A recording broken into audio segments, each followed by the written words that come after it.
Dennis Rader, the BTK killer, evaded capture for 30 years until his arrogance finally brought him down. In 2004, apparently desperate for attention, he sent police a floppy disk after asking if it could be traced and believed them when they said no. Investigators quickly pulled metadata pointing to a computer at Christ Lutheran Church under the name Dennis, exposing the church leader and family man as the sadistic murderer who had bound, tortured, and killed his victims while hiding in plain sight.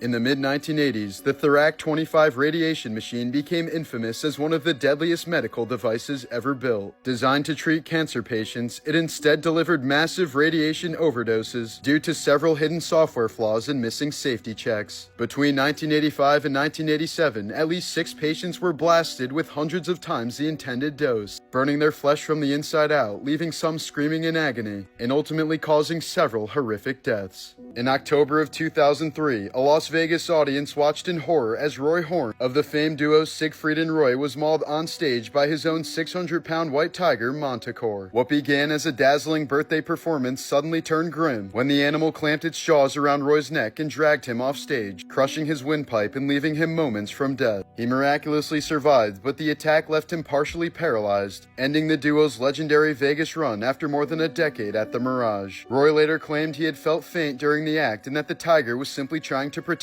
him, but many believe it was a brutal reminder that even a lifetime of training can't tame a predator's instincts. Singer and model Taylor Moll lives with one of the rarest genetic conditions on Earth, chimerism. While still in the womb, she absorbed her fraternal twin, and today her body carries 2 sets of DNA, her own and that of her lost sibling. The most striking evidence runs straight down her torso, where a sharp line divides 2 different skin tones, one coded by her DNA, the other by her twins. Doctors say she effectively lives with 2 immune systems, making her more prone to health insensitivities and turning her body into a living reminder of the sibling who never survived. In one of the dumbest crimes in history, an Arizona man who worked for UPS stole a diamond worth $160,000, then traded it for some weed. Instead of selling it or hiding it, he handed the massive gemstone to his dealer for a $20 bag of marijuana. The dealer, shocked by how valuable it looked, brought it to a jewelry store to get it appraised, and the person behind the counter instantly recognized it as stolen. Police were called, and within days, both the thief and the dealer were arrested. In the end, the man didn't just waste a life-changing fortune, he basically turned himself in for the price of a dub.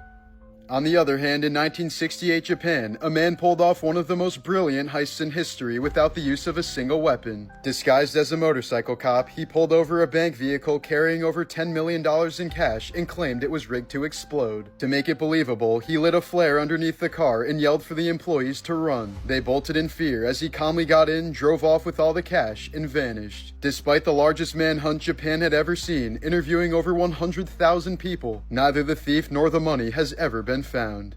In 1968, 20-year-old college student Barbara Jane Mackle was bedridden with the flu in a Georgia motel, unaware that 2 strangers had been stalking her and planned one of the most sadistic kidnappings in U.S. history. At 4 a.m., there was a knock at the door. A man dressed as a police officer stood outside with a badge, claiming Barbara's boyfriend had been in a serious car accident and was asking for her. But it was a calculated lie. The kidnappers had researched her personal life, knew her boyfriend's name, and used emotional manipulation to get her mother to open the door. The second they stepped inside, the disguise dropped. The man pulled a gun. His female accomplice used chloroform on her mother, and Barbara was tackled to the ground. As they tied her up and dragged her away, they said that if she screamed or fought back, they would kill her boyfriend. Sick, terrified, and believing her silence was the only way to protect him, Barbara didn't resist as they shoved her into a car and drove deep into the woods. There, the kidnappers revealed something even more twisted. They had built a custom coffin for Barbara, just 6 feet long, 2 feet wide, and 3 feet high, equipped with a dim light, a fan, and water laced with sedatives to keep her weak and compliant. Before sealing the lid, they snapped a Polaroid of her trapped inside, holding a sign that said kidnapped, then buried her alive under the dirt. Alone with the flu in total darkness, Barbara could barely move as the fan buzzed weakly. Insects crawled across her skin, and she prayed that the air wouldn't run out. The kidnappers then contacted her father, Robert F. Mackle, a millionaire real estate tycoon, and demanded $500,000 in cash, one of the largest ransom demands in U.S. history. Despite FBI warnings, her father personally paid the ransom, driving the money himself while federal agents hid in his trunk. But after they took the cash, the kidnappers ran ran off without revealing where she was buried, leaving the FBI racing to locate a hidden grave in miles of forest while Barbara was slowly suffocating underground. For 83 agonizing hours, she lay buried alive, hallucinating from fear and sedatives. At one point, rainwater began leaking into the coffin and she was prepared to drown. When the FBI finally captured the kidnapper and forced him to talk, agents dug frantically through the dirt until they heard faint knocking from below. They ripped the lid open, and a trembling, dirt-covered Barbara whispered, "You're the most beautiful sight I've ever seen." Her kidnapper, Gary Christ, was sentenced to life but paroled after just 10 years, became a doctor, and was later arrested again for smuggling drugs.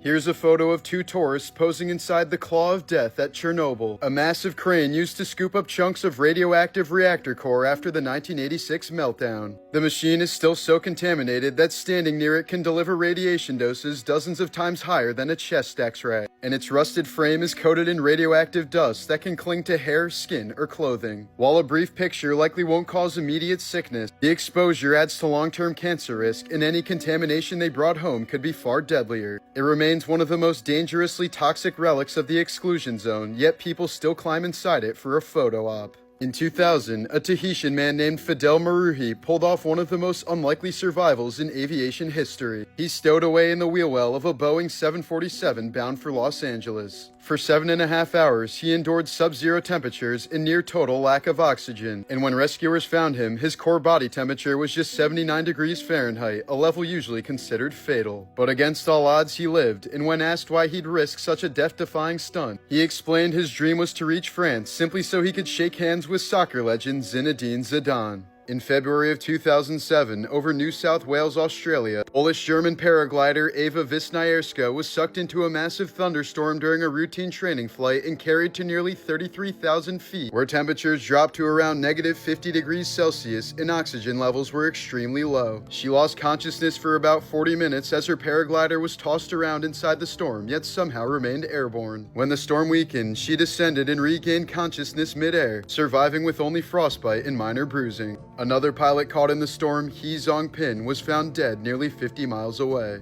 In 2007 in California, a 23-year-old man crashed into a police vehicle and, fearing arrest, swallowed an absurd amount of methamphetamine he'd been carrying. He fled on foot, was chased across rooftops, and was eventually captured in a highly agitated, delirious state. At the hospital, his core body temperature reached 45 degrees Celsius, the highest ever recorded in a surviving patient with lab-confirmed stimulant overdose. He immediately had to be sedated, intubated, and aggressively cooled with ice packs and fluids as his body began to shut down. Despite the extreme heat and severe toxicity, he miraculously survived after intensive treatment. Dr. Dre's younger half-brother, Tyree Crayon, met a violent and mysterious end in 1989 at just 21 years old. He was reportedly killed during a street altercation in Compton where he suffered a broken neck. But despite Dre's fame, Tyree's case was never solved, and very little information about the case has ever been released. Some reports suggest records may have been lost after the troubled Compton Police Department was disbanded years later, leaving his death forever shrouded in uncertainty. To this day, Dre has spoken about the deep emotional scar left by his brother's murder. In 2013, a Virginia man accidentally left his phone recording during a routine colonoscopy, only to later discover chilling audio of the medical staff mocking and humiliating him while he was unconscious. The anesthesiologist was caught calling him names, joking about giving him syphilis, and even plotting to cover up potential mistakes by blaming the patient. Outraged, the man sued, and in 2015, a jury awarded him $500,000 in damages. There's a surgery so incredibly bizarre that's called tooth and eye surgery, known medically as osteoodontokeratoprosthesis. It's a last resort operation for people with severe corneal blindness. Surgeons remove one of the patient's canine teeth, root and jawbone included, hollow it out, and fit it with a tiny plastic lens. The bizarre implant is first stitched underneath the skin of the cheek for months, where it swells, fuses with flesh, and even grows its own blood supply before it's transplanted into the blind eye. Surgeons describe the moment of implantation as one of the most surreal in medicine, sliding a blood-soaked tooth back out of the cheek and into the empty cornea. The body is far less likely to reject the implant if it's made from the patient's own living tissue, making a tooth the ideal durable anchor. The result is an unsettling image, a tooth visibly embedded in the white of the eye with a lens peeking through like a peephole, but it's restored vision to people thought to be permanently blind, sometimes after decades in darkness.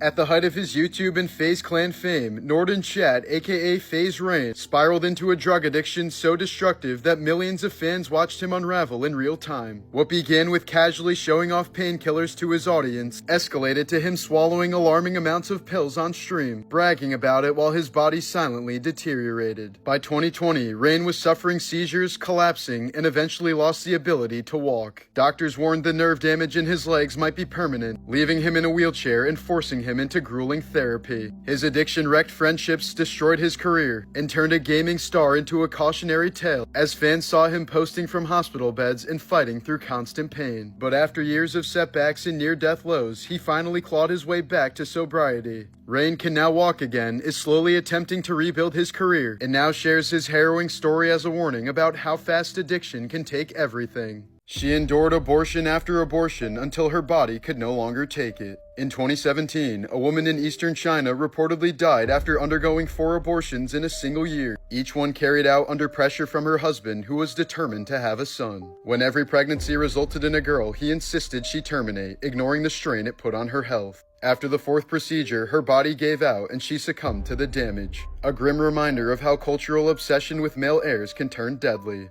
In April of 2023, 20-year-old Kaylin Gillis was riding with friends through rural upstate New York when their GPS led them into the wrong driveway. Realizing their mistake, they immediately began turning around to leave, but homeowner Kevin Monahan quickly emerged with a shotgun. Without a word, he fired 2 blasts into the vehicle as it rolled away, one round striking Kaylin in the neck. Her friends frantically drove miles searching for cell service, but by the time they reached any help, she was dead. At trial, prosecutors described how Monahan showed no remorse, even claiming he had done nothing wrong. The next year, a jury convicted him of second-degree murder and he was sentenced to 25 years to life, leaving Kaylin's family haunted by the fact that a single wrong turn ended in their daughter's execution-style death. In March of 2023, Peruvian police discovered an 800-year-old mummy hidden in a food delivery bag. Its keeper, 26-year-old Julio Cesar Bermejo, claimed the remains were his spiritual girlfriend named Juanita and that she'd been in his family for generations. But experts revealed the preserved body was actually a man who died around age 45. The mummy was seized by Peru's Ministry of Culture for protection, while Bermejo was detained as authorities investigated how he came to treat a centuries-old corpse as his lover.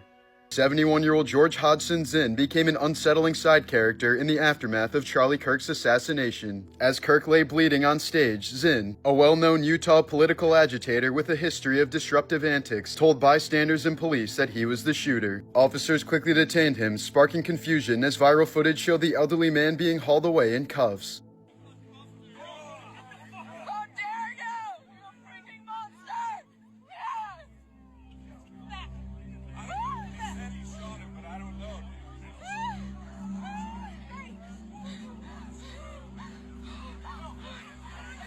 But Zinn clearly didn't fit the profile. Within hours, investigators announced that he had no connection to the rooftop sniper. Instead, he was charged only with obstruction, echoing a bizarre past that included a 2013 arrest for allegedly emailing a bomb threat joke to the Salt Lake City Marathon. With the Powerball approaching $2 billion, let's take a look at why winning the lottery can actually ruin your life. In 2006, Florida truck driver Abraham Shakespeare struck it rich with a $30 million lottery win, but the fortune quickly drew endless requests for money from family and friends who were clearly taking advantage of him. By 2009, he had mysteriously vanished, and months later, his body was found buried beneath a concrete slab. Investigators later revealed that Dee Dee Moore, who had befriended him under the guise of helping manage his wealth, had instead stolen his money and orchestrated his murder. In 1999, a Florida waitress was tipped a lottery ticket and won $10 million from it. She was then sued by her colleagues for their share before being sued by the man who tipped her the ticket. That same week, she was kidnapped by her ex-husband and ended up shooting him in the chest when he threatened to kill her. She then spent the next 10 years fighting a legal battle against the IRS, which she eventually won. In 1978, psychologists performed a study to compare the happiness levels of lottery winners versus accident victims who suddenly became paraplegic. The study found that over time, the everyday happiness of lottery winners ended up being being lower than the happiness of accident victims. In 1960, an Australian father won $3 million in the lottery and his photo was plastered all over the news. Soon afterwards, his 8-year-old son was kidnapped for ransom and eventually murdered. This forever changed Australian anonymity laws for lottery winners. In 1997, struggling father of 3 Billy Bob Harrell became a millionaire overnight after winning the $31 million jackpot in the Texas lottery. But as friends, family, and strangers continuously pressured him to share his fortune, Harrell's spending went out of control, eventually resulting in he and his wife's divorce. Only 2 years after winning the lottery, Harrell ended up taking his own life just a few days after telling his friend, "Winning the lottery is the worst thing that ever happened to me." This was the moment when officers found Marvin Morales lying unresponsive on the floor of a station bathroom. A California sheriff's deputy who just overdosed on cocaine he'd stolen from people he arrested, which later tested positive for fentanyl. Deputies had to rush in and administer Narcan to revive him, and he was fired soon afterward. But on December 2nd, 2025, Morales resurfaced in the most horrific way imaginable. That morning, he stabbed his 11-year-old son multiple times inside their own home, while the boy's 6-year-old sister hid nearby, too terrified to move. Deputies who arrived described blood pooled near the entryway, and signs the boy had tried to crawl toward the front door. Morales fled before anyone could reach him, leading to a pursuit down Interstate 5 that ended when spike strips shredded his tires. As the car crashed to a stop, he reportedly drew a weapon, forcing officers who had worked with him in the past to shoot him. Morales died hours later at the hospital, while the sheriff called the crime one of the most devastating his department had ever encountered. A North Carolina man was sentenced to nearly a decade in prison after one of the most disturbing neglect cases in recent history. For 6 to 8 months, 66-year-old Bonnie Kornhaber, who was bound to a wheelchair, lay helplessly on the floor of her cluttered, hoarded home after falling from her chair. Her husband Lewis admitted he never called for help because he was embarrassed about the conditions inside, leaving her to waste away surrounded by spoiled food, trash, and insects. When Bonnie finally told him she couldn't breathe, he ignored her pleas and watched TV in another room until she was dead. By the time first responders arrived, her body was covered in sores and filth, and Lewis was later convicted of second-degree murder and neglect, sealing his downfall after nearly 40 years of marriage. On March 1st, 2026, a shooting occurred inside Baptist Health Brookwood Hospital shortly after 24-year-old Precious Johnson had given birth to her first child. Police said Johnson had delivered a healthy baby just minutes earlier when around 9:30 p.m., her 19-year-old husband, Kenneth Terry Jr., pulled out a handgun he had brought into the hospital room and fatally shot her before turning the gun on himself. Both were pronounced dead at the scene, while the newborn baby survived and was not reported injured. The hospital immediately went into lockdown as officers secured the maternity floor and confirmed there was no ongoing threat. Family members later said the couple had been experiencing serious relationship problems in the weeks leading up to the birth, including disputes over which relatives would be present at the hospital. David Holmes was a longtime stunt double for Daniel Radcliffe during the Harry Potter and the Deathly Hallows era, before a horrific on-set accident during a stunt rehearsal in 2009 left him permanently paralyzed. Holmes broke his neck after being violently thrown into a wall while practicing a flying sequence, suffering a catastrophic spinal injury that ended his stunt career at just 25 years old. Despite the life-altering injury, Holmes remained close friends with Radcliffe for years afterward, with Radcliffe later helping to produce the documentary David Holmes, The Boy Who Lived, about his life, recovery, and the devastating accident that changed everything. A popular mushroom in China known as the little white mushroom has repeatedly poisoned people when eaten undercooked, triggering a rare form of toxic hallucination known as Lilliputian hallucinations. Victims reportedly begin seeing swarms of tiny human-like or fantasy creatures crawling under doors, scaling walls, or clinging to furniture as the mushroom's toxins affect the brain. The bizarre poisonings became so notorious in parts of China's Yunnan province that hospitals documented countless unrelated people describing nearly identical visions of miniature elf-like figures during their episodes. This man swore he discovered the secrets of the pyramids and then built something that shouldn't be possible. Coral Castle in Homestead, Florida is a massive stone structure built single-handedly by Latvian immigrant Edward Leeds Skalman between 1923 and 1951, using more than 1,100 tons or 2.5 million pounds of oolitic limestone. Ed stood barely 5 feet tall and weighed about 100 pounds, but managed to carve, lift, and position multi-ton blocks entirely on his own, often at night and without witnesses, sparking decades of speculation about how he moved such massive stones without any machinery. Visitors swear the site feels engineered with impossible precision. One of its stone gates, weighing over 8 tons, can spin freely with the push of a finger. Ed always claimed he had discovered the secrets of the pyramids but never explained his methods, leaving behind perfectly balanced stone doors, astronomically aligned carvings, and walls heavier than cars. Coral Castle remains one of America's most mysterious handmade monuments, built out of obsessive heartbreak after Ed's fiancée canceled their wedding just a day before the ceremony.